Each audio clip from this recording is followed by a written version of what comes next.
morning, Group 52. If you're hearing this, it means that God has blessed you with another day. And with these 24 hours, how much time will you spend with Him? Time is the most important asset we have. Therefore, time is the most important investment you can make. Your prayer request is simply you making a withdrawal on the time you've already invested in your relationship with God.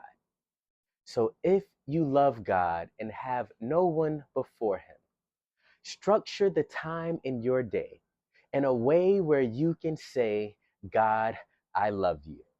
Thank you. Have the best week of your life.